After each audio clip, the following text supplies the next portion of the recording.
ప్రపంచంలోని పురాతనమైన అత్యంత అభివృద్ధి చెందిన నాగరికతను తెలుసుకోబోతున్నాం. ఈ కాలంలో ఇలాంటి అద్భుతమైన ప్లానింగ్, నిర్మాణాలు మనకు ఆశ్చర్యంగా అనిపిస్తాయి.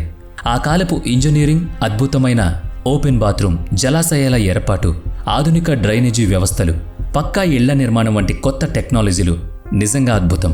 ప్రపంచంలోని మిగిలిన నాగరికతలతో పోల్చితే ఇది ప్రత్యేకమైంది. మనకు తెలిసిన ప్రాచీన నగరాల్లో ఒకటైన ఇండస్ వ్యాలీ సివిలైజేషన్లో దాని అభివృద్ధి, నైపుణ్యం ఇప్పటికీ ఒక గొప్ప పజిల్గా ఉంటుంది.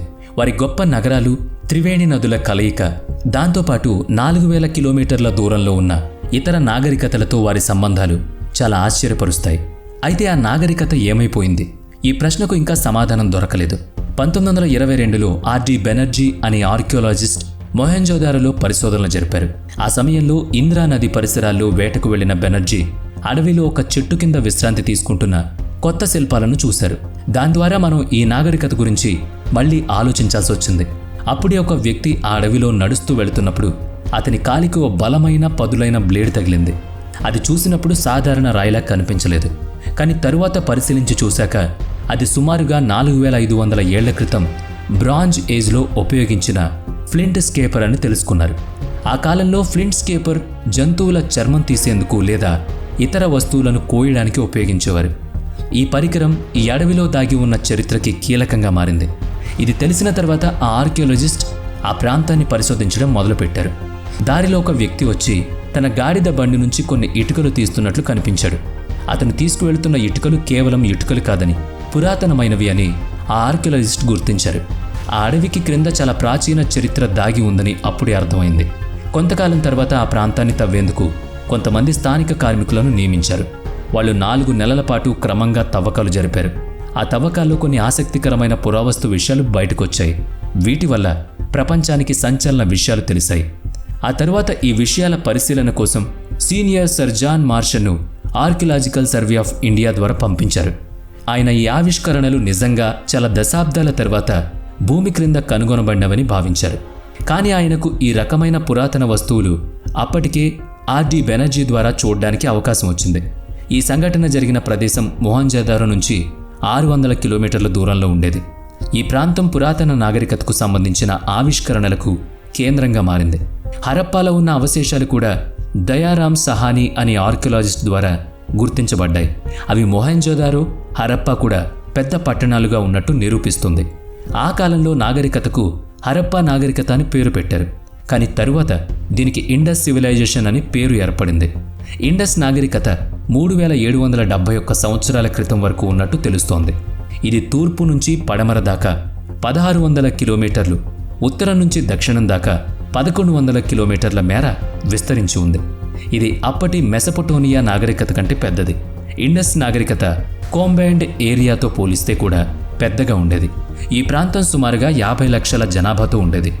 మొహెంజోదారోలో అనేక పట్టణాలు కేవలం ఇండస్ వ్యాలీ నాగరికతలోనే కాదు, ప్రపంచంలో తొలి నగరాల్లో ఒకటిగా గుర్తించబడ్డాయి. ఈ పట్టణం స్థానికంగా టీల్స్ అని పిలువబడింది. ఈ ప్రాంతం 633 ఎకరాల మేర విస్తరించి ఉంది. ఈ నాగరికతలో చాలా తక్కువ నగరాలు మాత్రమే బయటకు గుర్తించబడ్డాయి. అందులో మొహెంజోదారో ముఖ్యమైంది. ఈ ప్రాంతాన్ని ప్రత్యేకంగా పరిశీలించారు. ఇక్కడ ప్రజలు 5000 సంవత్సరాలు జీవించారు. వారి జీవన శైలి బాగా ప్రణాళికాబద్ధంగా ఉండేది. వీధులు, రోడ్లు నార్త్ సౌత్ దిశలో 90 డిగ్రీల కోణంలో నిర్మించబడ్డాయి. పట్టణం 2 భాగాలుగా ఉండేది. ఒకటి పైభాగం, మరొకటి దిగువ భాగం. ప్రభుత్వ గోదాములు, ప్రజలకు అవసరమైన సౌకర్యాలు అందుబాటులో ఉండేవి. కష్ట సమయాల్లో కూడా ప్రజలకు సహాయం చేసేందుకు మంచి ఏర్పాట్లు ఉండేవి. మొహెంజోదారోలోని గ్రేట్ బాత్ గురించి ప్రత్యేకంగా చెప్పుకోవాలి. ఇది పెద్ద నీటి కుంటలా ఉంటుంది. దాని లోతు 2.5 మీటర్లు. ఇందులో నీళ్లు నిల్వ చేయడానికి 12 మీటర్ల పొడవు, 7 మీటర్ల వెడల్పు ఉంటుంది. దాదాపుగా 2100 మీటర్ల నీటిని ఇందులో నిల్వ చేయొచ్చు. నీళ్లు పట్టడానికి గోడలను డాంబర్తో వాటర్ డైవ్ చేశారు. మధ్యలో వాటర్ ప్రూఫ్ పదార్థం ఉపయోగించారు.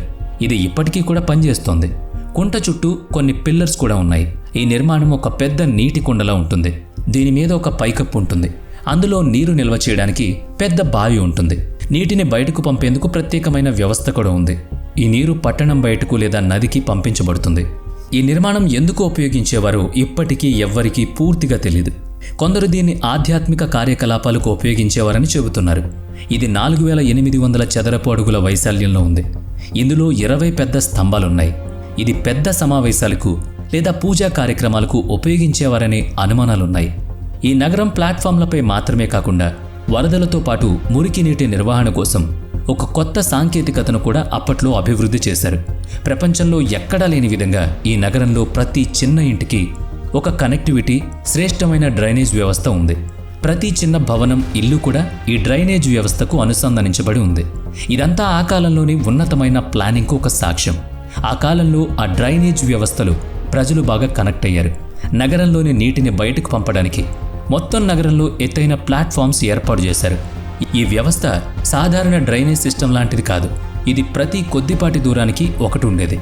వీటిలో మ్యాన్ హోల్స్ కూడా ఏర్పాటు చేసి అవి బ్లాక్ అవ్వకుండా మలినాలు క్లీన్ చేస్తూ ఉండేవారు. దీంతోపాటు ఈ డ్రైనేజ్ వ్యవస్థను లైమ్ స్టోన్ రాళ్లతో కప్పివేశారు. ఇది కేవలం భద్రత కోసం కాదు, చెడు వాసనను నియంత్రించడానికి కూడా లైమ్ స్టోన్ ఉపయోగపడేది. ఇక మొహెంజోదారోలో ఉన్న డ్రైనేజ్ సిస్టమ్ ఈ రోజుల్లో ఇండియా, పాకిస్తాన్ పల్లెటూళ్లలో కూడా కనిపించదు. అక్కడ 10 ప్రాంతాల్లో 700కు పైగా బావులు కనిపించాయి. సింధు నదిలో అప్పట్లో చాలా నీళ్లుండేవి. అక్కడ పెద్ద బావులతో పాటు చిన్న చిన్న బావులు కూడా ప్రతి ఇంట్లో ఉండేవి. ఎక్కువగా ఇళ్లలోనే మార్కెట్లు, ఇండస్ట్రియల్ జోన్ల కోసం ప్రత్యేకంగా ఏర్పాటైన మార్కెట్లు ఉండేవి. ఇక్కడ సాధారణ ప్రజలు సాదాసీదా ఇళ్లను, ధనవంతుల కోసం డబుల్ స్టోరీ ఇళ్లను నిర్మించారు. ఇళ్లకు పెద్ద హాళ్లతో పాటు పై అంతస్తులు కూడా ఉండేవి. ఇక మార్కెట్లో ఒక షాప్ ఉంది. ఇక్కడ పెద్ద తందూరు పెట్టే రోటే వేయించినట్టు కనిపిస్తుంది. దీని ఎదురుగా ఒక పెద్ద కిటికీ. దాని ద్వారా అక్కడ చాలా మంది లైన్లో నిలబడి తమ క్రమాన్ని ఆగి చూస్తున్నారన్న భావన కలుగుతోంది. ఒక ప్రత్యేకమైన షాప్లో టెక్నాలజీ ఆధారంగా రొట్టెలు వేస్తూ ఉండుంటుంది. ఇది నేటి మోడర్న్ ఫాస్ట్ ఫుడ్ స్టైల్కి సంబంధించింది. గోడల్లో 5000 సంవత్సరాల క్రితం వస్తువులు కనుగొన్నారు. అవి తుపాకీలా కనిపిస్తాయి, కానీ మట్టితో తయారు చేసిన సాధారణ బొమ్మల్లాంటివి. ఒక ప్రకృతి విపత్తు జరిగి అది ఆ ప్రాంతాన్ని పూర్తిగా నాశనం చేసింది. అక్కడ 37 అస్థిపంజరాలు కనుగొనబడ్డాయి. వాటిలో 14 అస్థిపంజరాలు రూమ్ నంబర్ 74 నుంచి వచ్చాయి. కొన్ని అస్థిపంజరాలు విరిగిపోయి ఉన్నాయి. తలలు, చేతులు, కాళ్ళు పూర్తిగా లేవు. కొన్ని భాగాలు దెబ్బతిన్నాయి. ఈ అస్థిపంజరాలు మ్యూజియంలో ఉంచబడ్డాయి. కానీ ప్రశ్న ఏంటంటే, ఒకే గదిలో ఎంతమంది శవాలు ఎందుకున్నాయి? వీరు ప్రమాదంలో చనిపోయారా, లేక మరణించిన తర్వాత అక్కడ ఉంచబడ్డారా? ఈ విషయం తెలుసుకోవాలి. ఇప్పటికీ ఈ సన్నివేశం బ్లాక్ అండ్ వైట్ ఫోటోల్లో అందుబాటులో ఉంది. ఇక్కడ ఇళ్ల మధ్యలో ఒక చిన్న వీధి ఉంది. దాన్ని డెడ్ మ్యాన్ లేన్ అని పిలుస్తారు. ఈ ప్రదేశంలో ఒక ఆసక్తికరమైన గది ఉంది. అక్కడ నేలలో ఇటుకలతో చెక్కిన ప్రత్యేక హోల్డర్స్ ఉన్నాయి. ఆ హోల్డర్స్లో పెద్ద పాత్రలు లేదా వంట సామాగ్రి ఉంచేవారు. ఇక పర్ఫెక్ట్ ప్లానింగ్తో ఉన్న ఈ ప్రాంతంలో వీధులు బాగా వెడల్పుగా, నేరుగా వెళ్లే విధంగా చక్కగా నిర్మించబడ్డాయి. ఈ ప్రాంతం గురించి పూర్తి సమాచారం గూగుల్లో కూడా అందుబాటులో ఉంది. దీని పక్కనే ఒక ప్రాచీన ఆర్ట్ ఫ్యాక్ట్ ఉంది. ఇది దాదాపుగా 5000 సంవత్సరాల నాటి ఒక శిల్పం. మొహంజోదారో ప్రాంతంలోని ప్రజలు టాలెంటెడ్ ఆర్టిస్టులు మాత్రమే కాదు, టెక్నాలజీని కూడా ఉపయోగించారు. కొత్త కొత్త ఆవిష్కరణలు చేసి వ్యవసాయానికి ఇండస్ నదిని ఉపయోగించారు. ఇక్కడి నేల బాగా సారవంతమై ఉండడంతో గోధుమలు, జొన్నలు, విత్తనాలు పండించేవారు. అలాగే అరటిపళ్ళు, కర్బూజా, మటర్ పంటలు పండించేవారు. అయితే పత్తి పంట చాలా కీలకమైంది. వ్యవసాయం బాగా అభివృద్ధి చెందడంతో ఆ కాలంలో ప్రజలు ఎంతో సమృద్ధిగా జీవించారు. ఇక్కడ దొరికిన పూర్వకాలంలోని ఈటెలు, కట్టడాలు, ఇతర వస్తువులు ఆయా కాలపు నాగరికత స్థాయిని చూపించాయి. ఈ తవ్వకాల ద్వారా ఈ ప్రాంతం ఒక గొప్ప నాగరికతకు చెందిందని తెలుస్తోంది. ఇండస్ నాగరికతలోని సంస్కృతి, జీవనశైలి, అర్థం చేసుకునే విధానాలు చాలా ఆసక్తికరంగా ఉన్నాయి. ఈ నాగరికతలో తయారు చేసే కుండలు, వాటి డిజైన్లు ఎప్పటికీ చేతి పనుల్లో కనిపిస్తాయి. 5000 సంవత్సరాల క్రితం నుంచి ఇప్పటికీ కొన్ని సాంప్రదాయ కళలు అలాగే కొనసాగుతున్నాయి.